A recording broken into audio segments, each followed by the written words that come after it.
Hello, my name is Delaney Bravo. I am a loan officer at HomeLoans, and today we're going to be doing a Home Buying 101 webinar. And the reason I really wanted to get this webinar out there to anybody who's interested is because when I bought my home in 2015, right before I got into the industry, there was nothing really like this out there that was easily accessible to kind of show me the ropes and, most importantly, what to expect when buying a home. So I wanted to provide that to anybody who is interested, and sit back, relax. I am available for any questions, and I hope you guys enjoy.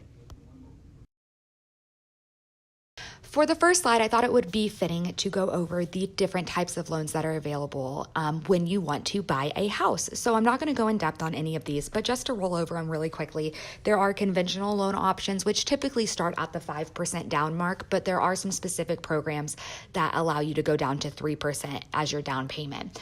Also, FHA loans, which are backed by the Federal Housing Administration, which stands for FHA, and those start as low as 3.5% down. We also have VA loans, which are Veterans Administration loans, and those are available with a 0% down payment for active duty veterans or surviving spouses of veterans. There are also USDA loans, which is the United States Department of Agriculture. These are for more rural areas and do allow for a 0% down payment if you are with a certain income limit and the property you're wanting to buy is in a certain rural area. There are also jumbo loans, which go over a certain loan amount, so more expensive homes, more expensive loan amounts. Then there's also grants and down payment assistance loans, which I also love to look into for my buyers. The most important part of this slide kind of presentation is I want to go over the home buying process. So I have 6 different aspects to the home buying process and 6 different steps that I want to review today, but I really wish I would have known what to expect and what to look for and what I knew came next. And that's what I really strive to deliver, is a very, what I call McDonaldized process, a very uniform process for each and every one of my buyers to make it as easy and seamless as possible. So one thing you want to have in the back of your mind when you're buying a home is, what are your goals and what are your deal breakers? What is your monthly payment deal breaker? What is your goals for your down payment and your monthly payment? Have those ready so you can discuss those with your loan officer. I also am very big on transparency. If there is a problem on a file, if there is a reason I don't think we can qualify, if there is something that, I don't feel that is being understood between me and a buyer, I am very transparent. And I think that is key when it comes to anything financial between a client and an expert in a field, is that transparency factor and trust factor.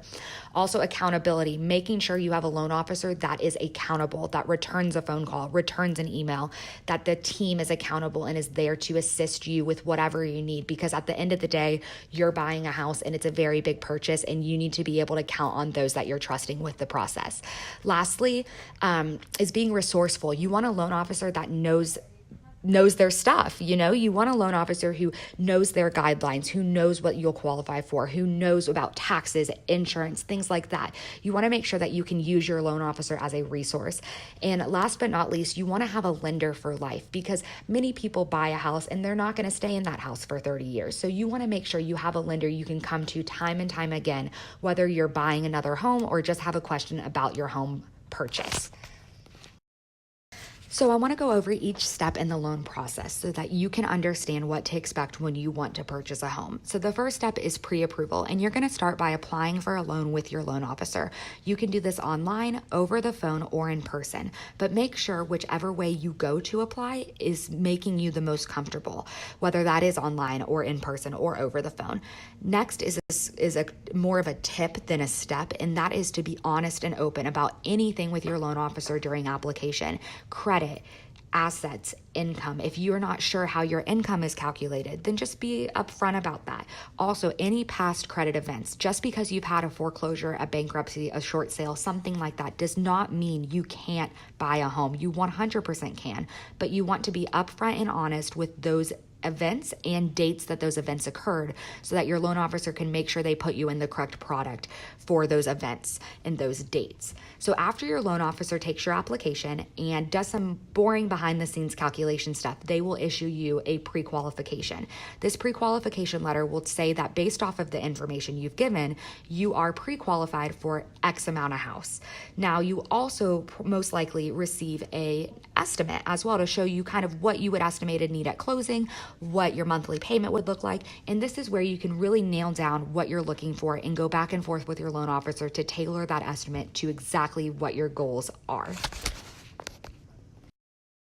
So in your pre-qualification email is most likely going to be a list of documents your lender needs. And this is going to lead us to step 2, and that is documentation. So while you're house hunting and looking for that perfect house, you want to get all items to your loan officer as quickly as possible.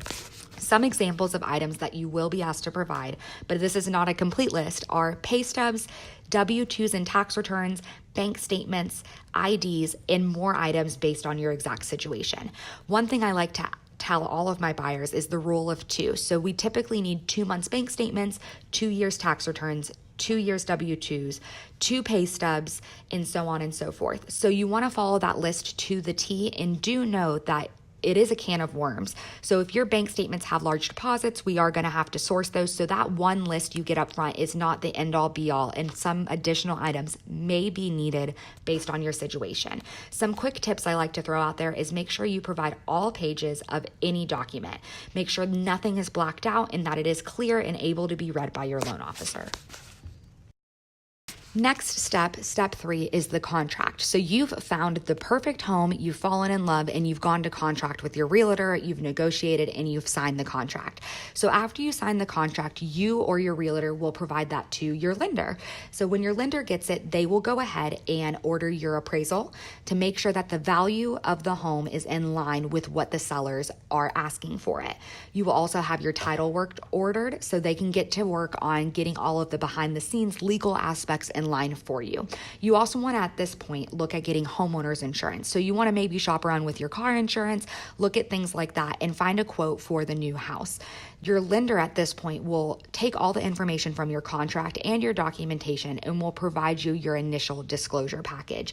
This is a preliminary version of all the documents you will sign at closing, and they are simply placeholders to get us through the process until you get to the closing table. So you want to sign all of those. Most of the time it's done e-sign now, but again, if you're more comfortable with coming in, just tell your loan officer you'd like to come in or have them mailed, and they can be done that way as well. So you found the house, you've provided all the documentation, you have signed those preliminary items for your lender, and now we're at step 4, which is the processing phase.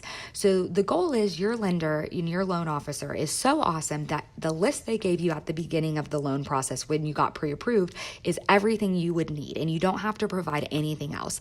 But in a real world, that may not always be the case. That second set of eyes is your processing team. So your processor is going to look at your file and go over everything you've submitted to your loan officer, and they may ask for additional items. At this point, you want to provide all those items as soon as possible. The processor will also verify your employment, make sure your file is nice and pretty, and button it all up and submit it to the underwriting. The underwriting team is who gives us that official approval. They are specifically licensed and educated to give official approvals on home loans. So naturally, we are at step 5, which is the underwriting phase. So your processor has buttoned everything up and submitted it to the underwriter. Underwriting typically takes 3 days, and that will go through the line. Underwriter will review everything and will issue that approval.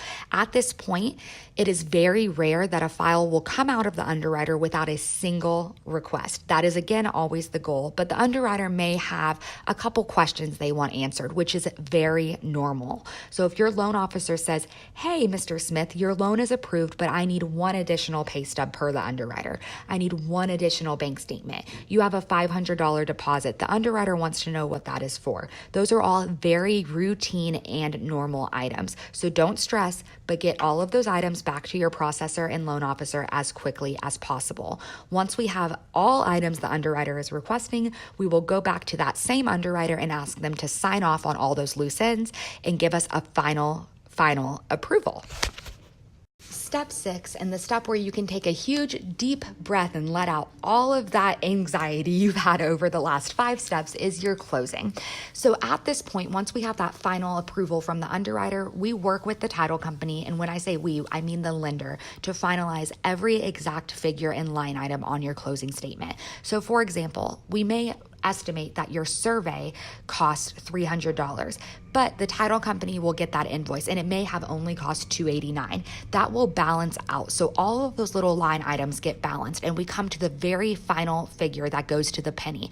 That figure will be given to you by your loan officer and you will want to prepare that money for closing. So whether that is a wire, a cashier's check, a personal check, you want to get with your bank and your lender to figure out exactly how that money needs to be delivered to closing.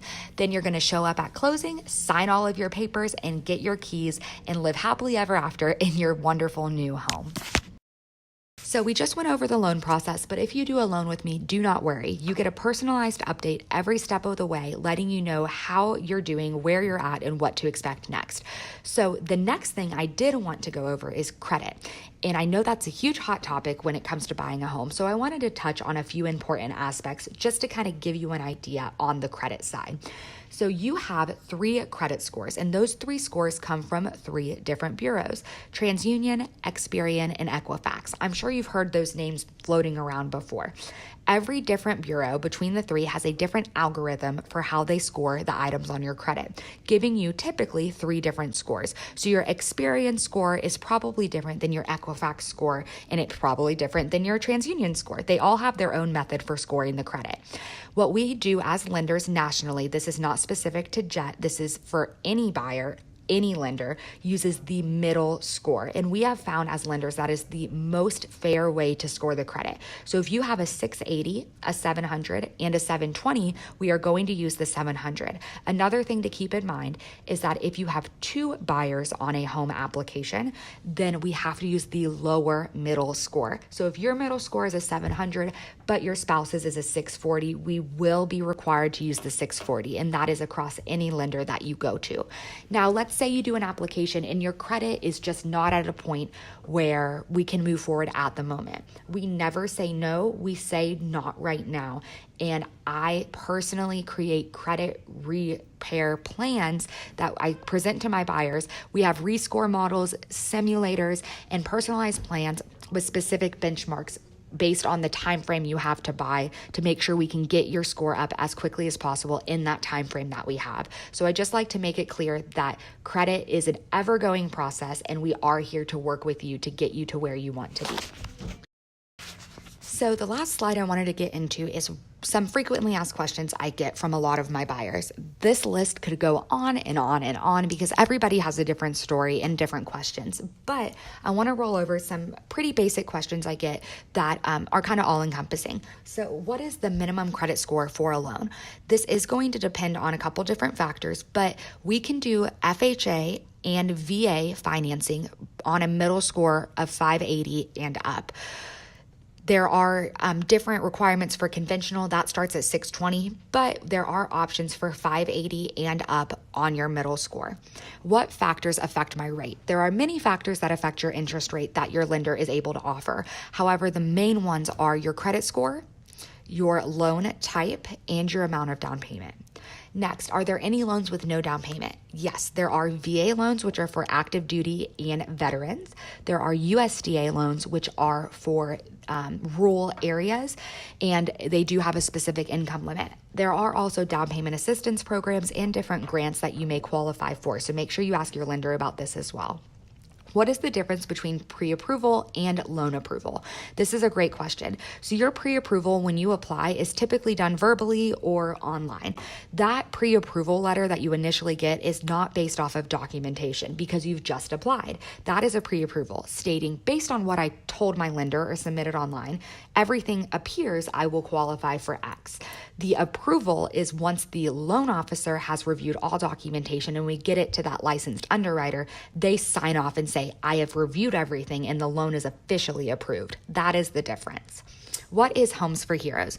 Homes for Heroes is a program that Team Bravo, my team, really is heavily involved in. It's a national program and foundation where we get to offer $500 off closing costs to any law enforcement, firefighters, teachers, medical personnel, or active duty and veterans. So it is a way that my team is able to say thank you and give back to our community. And any buyer you ever know that falls into one of those categories, please make sure that you tell them to reach out to me, because I'd love to be able to shake their hand and tell them thank you for what they do. When should I get pre-approved? You should get pre-approved now. I preach this all the time. It doesn't matter if you're buying now, 5 years, 1 year, 6 months, get pre-approved now. Look at your credit. Let's see what we can do to get your credit in the best spot. Let's put you on a savings plan to give you that savings to get to that down payment. Get pre-approved now so you are in the best possible shape when you are wanting and ready to buy.